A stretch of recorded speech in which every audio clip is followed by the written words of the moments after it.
But they had, Absolutely. Can you hear me? yeah. What's up, man? How you doing? Hey, thanks for having me on. Sure. How you doing? How was your Pageau talk? I thought it was fun. I don't know. You tell me. I mean, I've gotten different responses. It was cool. A little unfulfilling, but I haven't. yeah. I only saw a little bit of like a couple clips because we just got back from like a 2-week road trip, so I haven't seen much of it. So Twitter Spaces is audio only, right? I don't get to. I just got my camera set up. Okay. You're on my channel, so you can clip this and do whatever. Okay. Is this being recorded or? Yeah, we're live on YouTube and over here on Twitter. Man, I'm pretty clueless. So okay. I reached out to you, Jay, because I had it had to be like 50, 60 something, like a lot of people saying, "Hey, you got to talk to Jay Dyer." Okay. And so, because my conversation with Jonathan Pageau, the purpose of that conversation, the reason I set up the call, the reason he spoke to me, is because I wanted to ask him questions about the work he does with symbolism. That's his thing. Uh-huh. And then we get into the call, and he mentions Christianity, and I couldn't help myself, and I was like, do you really believe in that? Can I ask you about your views? Can I push you on this a bit? And I said, Jonathan, I know this is not something that we said we would discuss, but here we are. Like, can I go into this? And he said, yeah, go for it, for sure. And so that's how we got into that conversation. And what I haven't had a chance to look at your channel. What do you focus on mainly? What's your topics? Yeah, so basically the question I asked him that I want to ask you is, I agree with you that there's a lot of value to be gained in practicing religion. I think we live in a world where it's difficult to create a system of morality and ethics outside of religion, and there's a lot of value to religion, okay? I think people should practice what they want to practice. That being said, I still think it's appropriate to say, well, hold on a minute, did the stories of the Bible actually happen? But again, I want to make it extremely clear to the listeners. I'm not saying this is so silly you shouldn't practice religion. I'm saying there's value to religion, and it's a good question to ask, how do you know the stories happened? And I think you can be someone who practices religion or appreciates religion, but doesn't believe in the Bible word for word. So really my question is just, how do you know that the Bible, like the stories of the Bible, actually happened? Mm-hmm.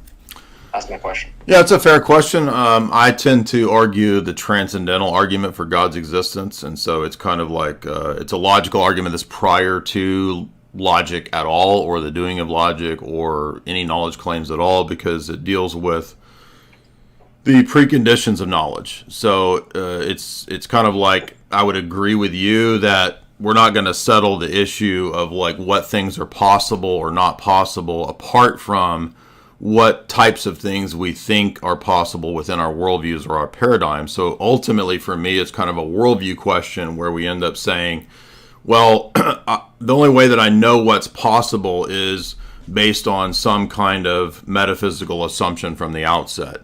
And in order to go about that, we end up having to do worldview or transcendental argumentation. So that's kind of debating things at a fundamental level.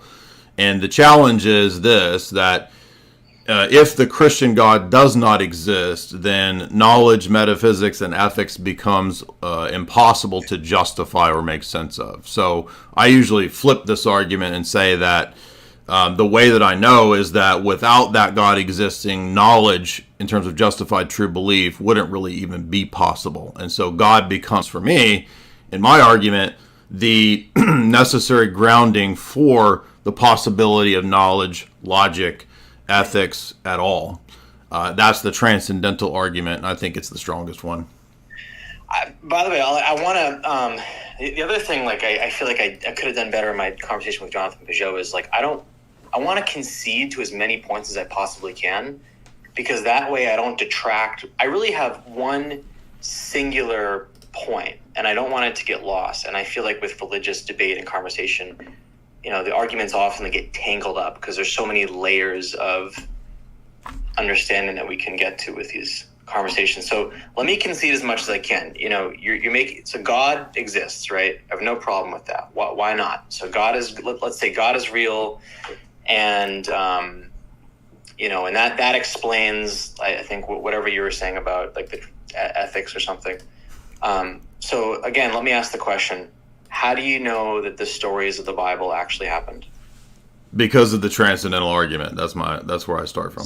So I don't know if I followed the argument, but I think what your argument is saying is like, because of some things that we see in the world, like, I don't know, like patterns or something, that therefore the Bible. I'm not following. Like, what's the argument?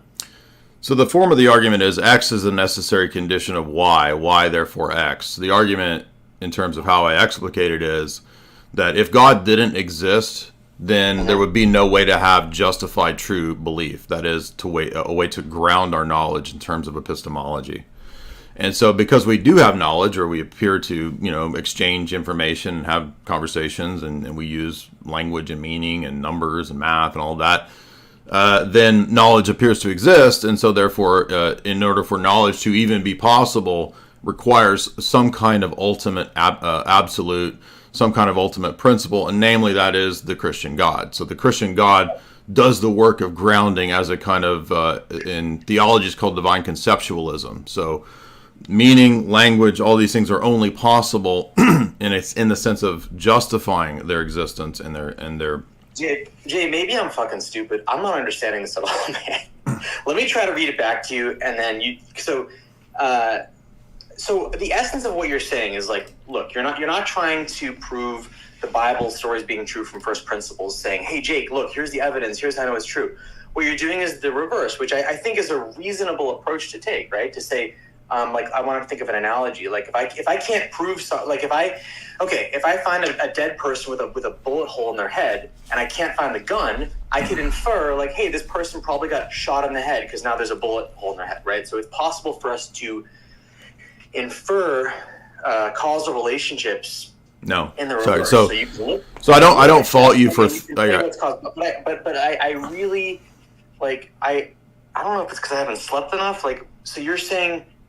Can you say your argument in like one sentence? Like, so you think the essence of what you're saying is you think the stories of the Bible happened because of some way that they're manifesting themselves in reality. I'm just not clear what you're really saying. Like, yeah, I mean, right. So again, it's a specific type of logical argument called the transcendental argument for God's existence, right? Yes. And it posits that before you can even do the type of questioning that you're asking about what's possible in terms of miracles or Bible stories or whatever, that there are prior questions that we all have and assumptions about what's possible that have to be debated and discussed first. So in your worldview, you would, as a skeptic or an atheist or whatever your position is, agnostic, you would assume that, it just doesn't seem like those things are possible. So at the outset, you and I have different accounts of what things are and aren't possible, metaphysically speaking. So the point there is just to say that... I don't think we do at all. If I told you, hey man, like my grandma rose from the dead today, you'd be like, nah, man, no she didn't. Like, let me see evidence of that. I would bet that you and I, Jay, have the same understanding of what generally is metaphysically possible. Well, no, but because my ultimate governing commitment is the Christian paradigm, yours is not. So no, we have fundamentally different accounts of what things are and are not possible. Would you believe me if I told you right now my grandmother rose from the dead today? No, I would not. Why not? Because it's very unlikely. Right, because why? Because it violates what you know about physics, right? No, it's just it wouldn't be likely just given a common sense account of what things typically occur. But exactly. So you and I have take your words. Sorry, I don't want to interrupt you. So the whole argument, I think you've missed the entire argument. The argument is not settled by particular claims about this or that event in our lives. It's a question of paradigms as a whole. And you're reading everything, all of the evidence that comes into your brain or whatever is read through your worldview, through your paradigm. And so you say your assumption is that certain things are not possible or very, very unlikely. But that has nothing to do with whether or not you can give an account for these things as a whole. So do you believe that there's objective truth or that knowledge is possible? I don't know. You'd have to define those terms. And by the way, I don't want to... I'm not trying to... I don't want to like outright try to refute what you're saying or try to kind of push you to a corner. I really am genuinely trying to understand. Right. So I mean, we've heard skeptical claims a lot, and I don't have a problem with you bringing forward sort of the skeptical claim or the argument, but the point is that this is a much deeper issue than whether or not it's possible for something out of the ordinary to happen. So let's say that your grandmother did appear to, come back or wake up out of the coffin or something like that. I mean, you would probably assume that even if that occurred, it wasn't a miracle. It was some sort of weird phenomenon that we haven't studied or understood yet, or science hasn't given us an answer yet, right? So even if someone rose from the dead, it wouldn't necessarily mean that the supernatural is true, even in your worldview, right? No, I mean, if someone rose from the dead, I would be a believer, man. I would say, wow, that's pretty good evidence that something's going on here. I would, in that instant, I would try to find a religious. Well, don't you think that? So there's a lot of claims of this in the world, right? And most skeptics. Is my mic okay? Can you hear me okay? Yeah, I can hear. It's good because I got this Shure microphone. I don't know if it's coming. The audio on Twitter Spaces doesn't really give me an option to. You sound great to me. So. Do I? You sound great, yeah.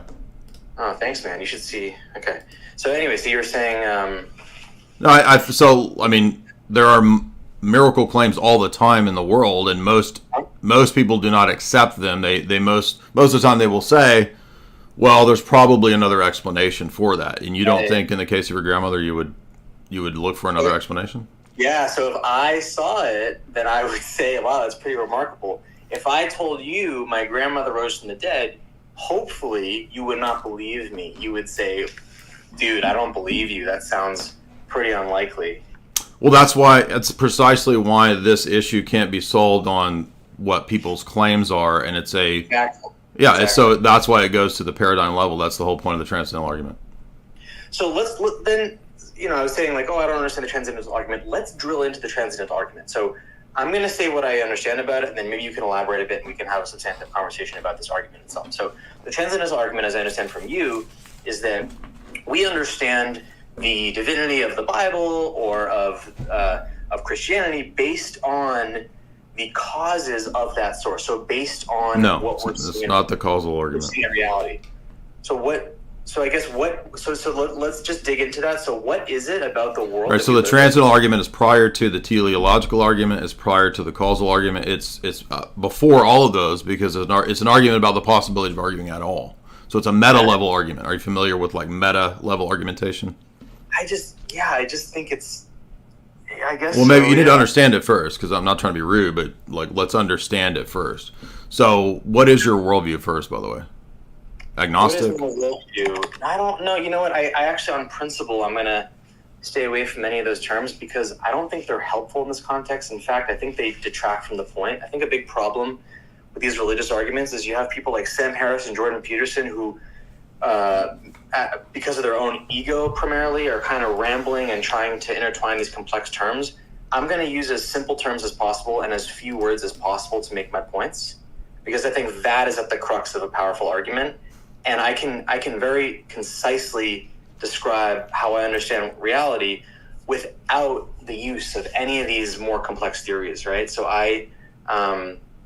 what do I believe? I believe we live on planet Earth, and it's round and it orbits the sun. I believe that we have an intact system for discerning truth about history. And what would that be? Yeah, so hold on. So I believe we have an intact system for discerning truth about, generally speaking, about science and history. And we sometimes get it wrong. Sometimes we fuck it up. And sometimes details are wrong. But you and I both agree, I don't even have to ask this, you and I both agree that largely speaking, our global societal understanding of history is true, right? Neither you No, I have no idea what that even means. That's just appeals to generalities that I don't even know what that means. So I'll be very specific. Both you and I agree that claims of the fact that the Mayans had a thriving civilization, that there was a Roman Empire that rose and fell, that the Mongolian Empire, that Christopher Columbus sailed across the ocean, all of these are historical accounts that we have created as a society and understood. And I'm going to make the bet, and please tell me if I'm wrong, that you believe these things, that you believe George Washington was the first president, that you believe Christopher Columbus sailed across the ocean. Am I correct or am I incorrect? Yeah, I don't have any significant reasons to doubt those things. So let me respond to that. So the reason you're not doubting those things is because, like myself, you agree that through the methods that, as a society, as a world, we've discovered that the Egyptians had pyramids and the Mayans had a civilization and Christopher Columbus sailed across the ocean. We trust those things because we know that we have a great system for understanding historical fact. It's not a perfect system. No, pretty good. Now we come to the problem here. So do you or don't you? So here's the question: do you or don't you believe that we have a really good system? No. So you're confusing. So it would help to take an epistemology class, not being a rude person by saying that, but you can assert the things that are commonly held, but that doesn't tell you that you have the right theory of epistemology or the right theory of knowledge. That's another type of question. So you're confusing the pragmatic account of what most of us believe or what we think by common sense, which is not necessarily wrong, but none of that can tell you whether you have the right theory of knowledge. But I'm asking a very simple question. Do you believe? No. So like, I'll ask in 8 words. You can ask that question, but it's ignoring what I'm raising, which is epistemology and your theory of knowledge. So you can't just keep appealing to to consensus, because at the level of epistemic theory, that's a fallacy. Okay, so I'll grant all that. So here's my question, and it's a yes or no question. And do you, Jay Dyer, think that we meaning, America, society, the world, whatever, do we have a system for discerning historical truth that works? Do we have a system that works? It works for certain things, but it can't tell you the right theory of epistemology. That's the point. I feel like invoking these terms is okay. So in other words, you don't want to go into philosophy because that would be the problem. I want to go into philosophy, but I want you to answer my question. Do you think we have a system? I am answering your question, but it's such a low tier type of question that you're not familiar with what epistemic theory is. Do you know what that is? Yes. What? Do I know what is it? What is your theory of epistemology? Epistemology is. Are you Googling it right now? Has the notion of truth in terms of epistemic notions. Did you Google it to read it? I Googled it because I don't. Yeah. Right. So you're not even aware of what the issues are. The question was, what is your theory of knowledge? Not do people believe things through common sense and consensus. Do you understand that consensus is a fallacy? Consensus is a fallacy. Sure. Yeah. That can be a fallacy if everyone just believes one thing. Okay, so your epistemic theory was grounded on a fallacy because you said, well, what we know is what we all know, what America and the world has determined. I'm asking you a question. Do you think that That's a tu quoque. What's that? I don't know what these. So you don't know what these. So why are you trying to debate these things? You don't know the basic fallacies. And you're pushing back me by asking other questions. So No. The question was about epistemology, and you're asking me another question, which is a tu quoque. So I apologize if I ignored your question. So what? Your question that I heard was you're questioning me about whether. I want to know your theory of knowledge because you said we know. In fact, you said it twice. We know that this is the right approach to how we have knowledge of history. And I'm saying that is not adequate and doesn't work for grounding your epistemology. That's another type of question that you can't just appeal to consensus. Yeah. So I don't know that. So let me try to answer your question, Jay. Have you had a basic philosophy class? I'm not trying to be rude to you, but I can tell that you haven't. I have. You have, but you didn't know what epistemology was. I don't know the definition as you're. Okay, but you would learn that if you had a philosophy class.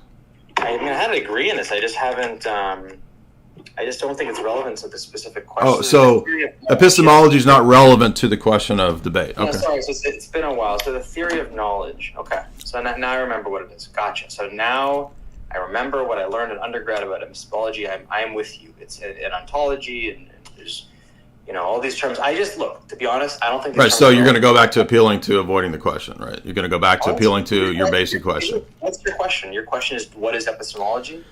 Is that your question? Wow. No. You said that we have a basic way for discerning truth, and we know and we know. You said it twice. We know, right? And I said, how do you know that that's the right criteria for determining truth? That that's the right epistemic criteria? How do I know? But I don't think you want to be asking that question. And the reason I don't think you want to be asking that question is because if that's a sincere question, then you're calling into question everything we know about reality. You're not even aware of basic philosophy. So okay. So if you're going to have a debate, you need to know the basic terms. Mimocracy.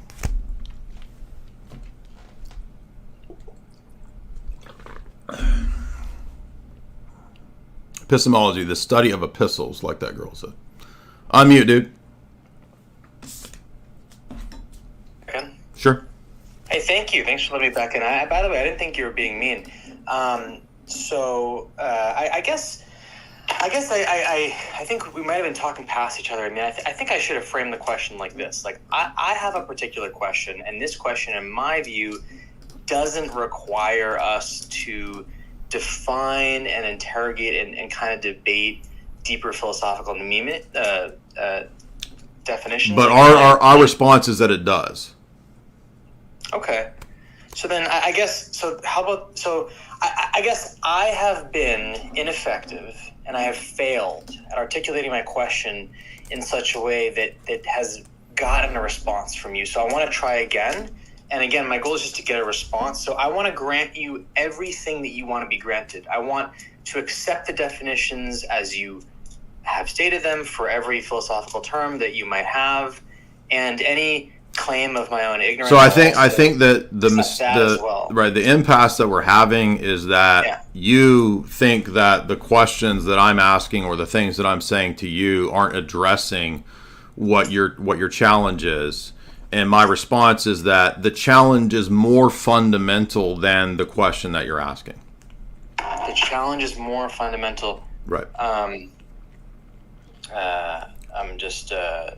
my challenge to you is more fundamental. My response is more fundamental than the level of discourse or dispute that you have about historical events and historical claims.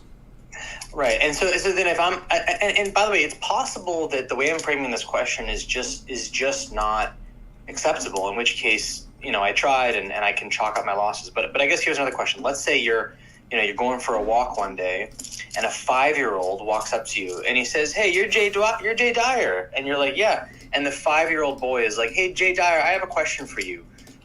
Do we as a society have a way of ascertaining historical truth? Yes or no?" What would you say to that 5-year-old? Again, if you restate this, it's ignoring the question that we're asking, which is that you're assuming a whole bunch of things that have not been demonstrated yet.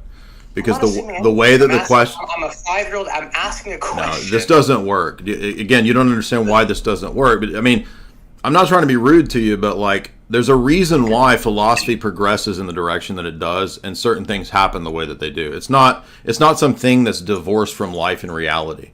Yeah. And so I'll do whatever it takes, man. I will do whatever it takes to get you to answer my question. Like, what do I have to do? What do I have to answer? I'm not really even understanding. How do I get you to answer his question is, let me see if I restate it. The question is that if we have a reliable way to go about... Do we have a reliable way? That's my question. Again, you don't understand the question, the response.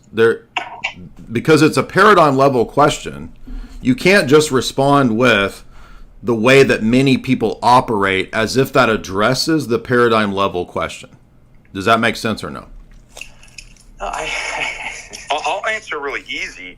Be mean to me. Tell me what I need to do. I will do anything, man. Well, I'll tell whatever you. I need to do. Just answer my question. How do I get? What can I say to get you to answer my question? I'll can I answer give you more definitions? Like, what do I do? I'll answer it. Yeah. People do have a reliable way. I argue this in my paper. At a first order, people can know things, and there's methodologies, there's normative principles. The difference is that person at the first order in an autonomous way doesn't know that. They don't know if that's reliable. Okay. So that's why it pushes up to a second order question is... Only orthodox paradigm can actually, from a privileged epistemic point of view, say, yeah, that's a reliable historical mode. That child can know that. That's correct. That person knows. So apart from the Orthodox paradigm, people don't know that they have a reliable method. Does that make sense? So Father Ananias, and by the way, I'd love to speak with you sometime. A lot of my viewers so I did this, what became a debate. It was an accidental, impromptu debate with Jonathan Pageau, during which I was very apologetic. I really didn't want to progress it, but we did, and I thought it was interesting. So a lot of my guests, my viewers of that debate wanted me to talk to both you, Jay Dyer, and you, Father Ananias. So if we can, I'm going to reach out to you. Hope we can connect. So, Father Ananias, my question is, do you, Father Ananias, believe that we as a society have an accurate or effective way for discerning or ascertaining historical truth? Yes, I absolutely do believe. Awesome. Great. Thank you. Okay, my next question is, given that you do believe that we as a society have a way of ascertaining historical truth, and by the way, one of the amazing products of that ability to discern truth is history textbooks, okay? So here's my question to Father Ananias. Because you believe in the system that we have for ascertaining historical truth, which has resulted in products like history textbooks, my question to you is, why are the stories of the Bible not in history textbooks? Why are they not in the history textbooks? Yes, that's my question. When do you think the first textbook was? Do you really want to? So let me ask you. The first textbook was after a lot of history that's recorded in the textbooks, right? We were able. The to first textbook out. Is after the history in the textbooks. Oh yeah, big time. Do you think that the Mayan civilization had history textbooks? Come on. I asked you a question. When were the first textbooks? When were the first textbooks? I don't know. I don't know the answer to that question. So wait a minute. Your question is premised on that history textbooks should and ought to have the biblical stories in them if they're going to be reliable. But you don't know when the first textbooks were written. It depends what you mean by textbook. So what do you mean by textbook? This is your argument, dude. You have a really interesting way of Okay, here we go. So you have a low tier. You have it's like a kindergarten level epistemology, and when we reply with the nuance that's necessary for these questions, you act like we're short. Question. I'm saying I don't know, and you're saying then your argument's bullshit. I'll respond. Well, you ought to know if that's what your argument's based on. By the way, it's not. It's not. It isn't. It's irrelevant when the first history textbook. So we ought to go by history textbooks. Who cares when they and where they come from? Why don't they have the Bible? The first history textbook was in 1482. There's your. Did you just Google that? Like you Googled it earlier? This isn't. So you debate with Google. I don't understand what this has to do with the reliability of the scriptures, which themselves are historical accounts. I could answer and be like, I don't know. I could speculate, and I could give you answers. Why aren't they recorded in history books? But it has nothing. This has nothing to do with whether it's true or false. Exactly. Whether it's true or false or reliable. I'm asking why is it on the history textbook? That's what I'm asking. But that's irrelevant to whether it's true or false. So again, you don't. Yeah, I'm not going to answer it. I can't, and I'm not going to, because I think it's going to drive you to a more important point. I'll say I don't know. How about that? I don't know this. I want to get into something, Father Ananias, and There's lots of things we don't know. But do you see how that then leads to that question? But it's irrelevant whether that's a reliable method. But you already agreed it's a reliable method because I asked you, do you believe we have a method? Yeah, but we want to know. Yeah, because of historical text. Yeah, right. We want to know though, like why you think it's a reliable method, because your argument is assuming that, right? Well, Father Ananias already said it is. So no. I want to know why you think it is. And you do too, by the way. I want to know why you think it is. For the same reasons that you do. That's why I do. No, my reasons are ultimately theistic. I want to know why you think that's a reliable method. What's the criteria that we're supposed to go by here? So the criteria, and this is a longer, more complicated answer, but the bigger point is that we have two options, all of us on this call. We either believe that, the earth is round, that science is real, and that the Roman Empire appeals to irrelevance. That's had nothing to do with it. I can tell you the system of methods that were used to determine, for example, that the Roman Empire existed. So let's go back to the point that we had when you were first on, which is that you don't understand the question that's being asked to you when you posit that. So you assert that as your method and your criteria, and then I ask you why we ought to think that that's the correct criteria, and you had, and the last time that you came on. The last time you came on, you didn't want to answer that. You had to look it up. I'm the guest. I'm the one asking the question. No, it doesn't work like that. No, it's a debate. A debate's back and forth. So you don't get to set the parameters. Jay, if I ask a question and you defer it by saying, well, when were the history books written? And that's not part of my argument. And then I tell you... It is. Your argument assumes that we're supposed to somehow know that historical books are reliable, and you couldn't even tell me when history textbooks go. Like, why are we supposed to follow a textbook? You're asking anecdotal questions. They're not anecdotal. They're based on your... I'm questioning your assumptions, which you haven't questioned. That's what epistemology does. So first of all, I gave you the answer for 1482. No, you didn't. It's totally irrelevant. You don't understand. Do you understand what an arbitrary ad hoc argument is? The fact that something. That's what you're making continuously. I'm making it. So asking you questions is arbitrary and ad hoc. Yes, correct. Asking a question about the date of a history textbook when it's irrelevant to the point I'm making is an ad hoc. You're deviating from the point. It's a form of hubris, frankly. Father Ananias was able to answer it, and to answer your question, the way we just simply said that it's all irrelevant, and I'm only bringing up the history of when they started as to point out that if history textbooks, I answered your question. If history textbooks come from the 1400s, why would we expect that they would record things that are 6,000 years old?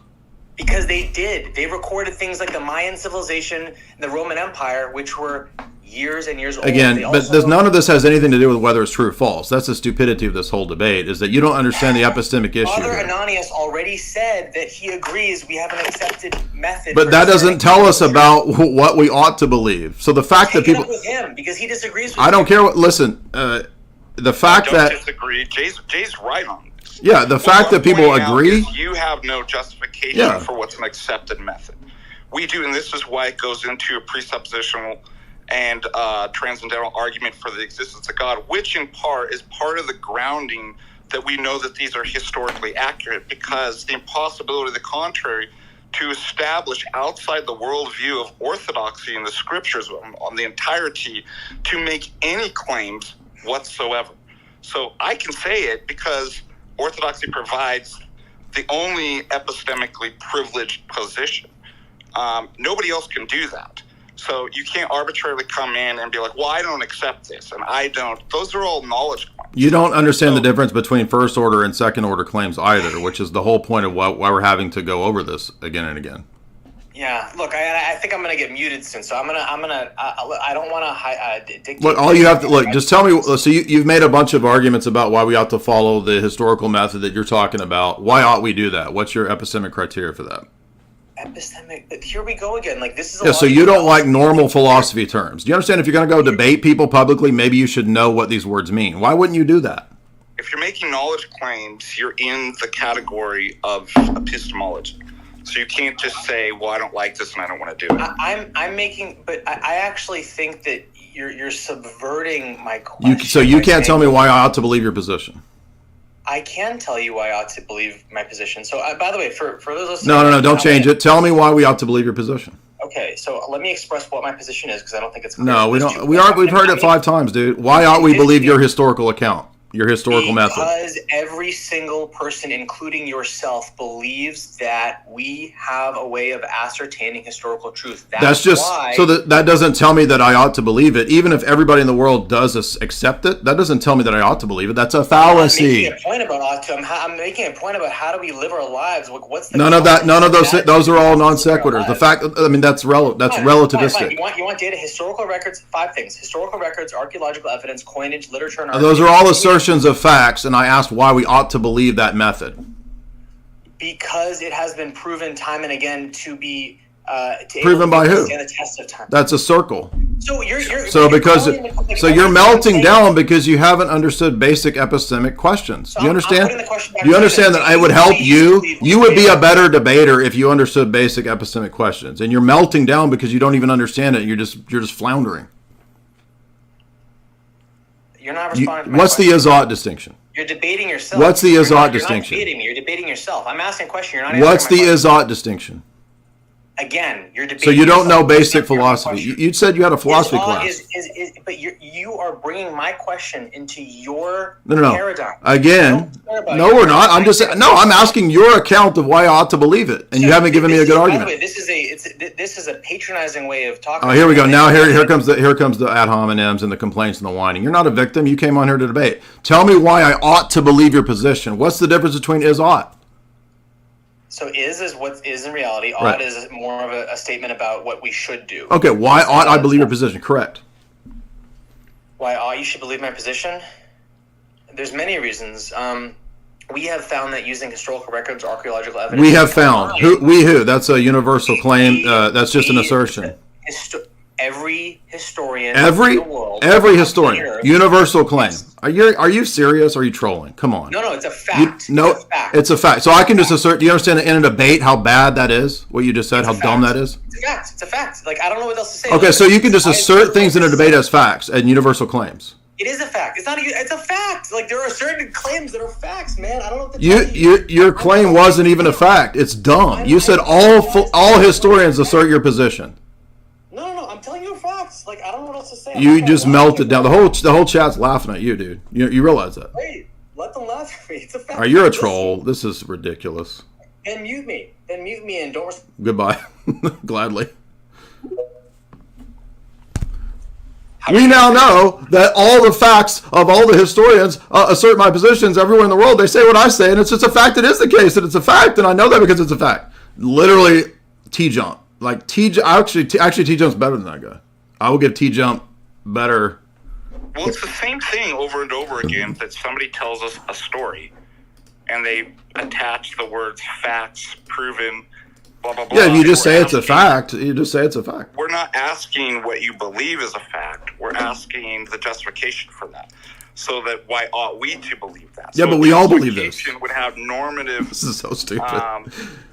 Would be binding upon us. Yeah, I ought to believe that. That guy's a liar, too. He says that he's studied philosophy. He's had philosophy classes.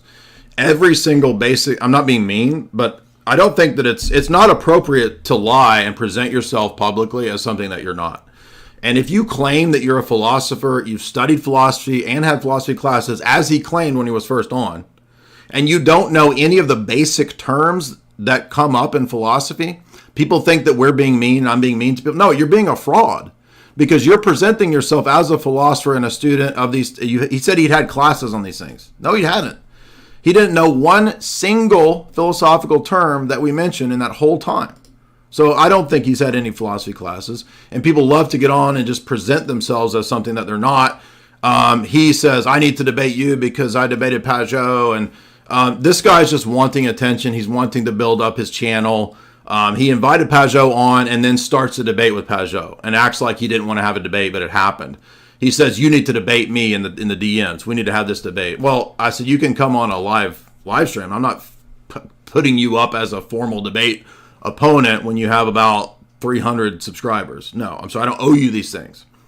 And so when he comes on claiming that he's studied philosophy, he's had this training, and then he hasn't had any at all, that's fraudulent. Yeah, somebody said he got a University of Phoenix philosophy degree. So again, I'm not even, Father Deacon is way more studied in epistemology than me. But I've had enough philosophy to immediately tell when somebody's lying. And it only works really for low tier people. Like, that's the only way that the T-Jump can get an audience, is by a bunch of low tier Reddit people who are duped into his constant appeals to really simple common sense things. Look, all I'm asking for is a simple answer to a question. Look, if you wouldn't believe that my grandmother rose from the dead, why should I believe Jesus rose from the dead? And then when we point out that these are ultimately paradigm level questions, no, I don't want to go to all that. Don't give me all that. Well, what's epistemology? And then you guys heard him Googling it.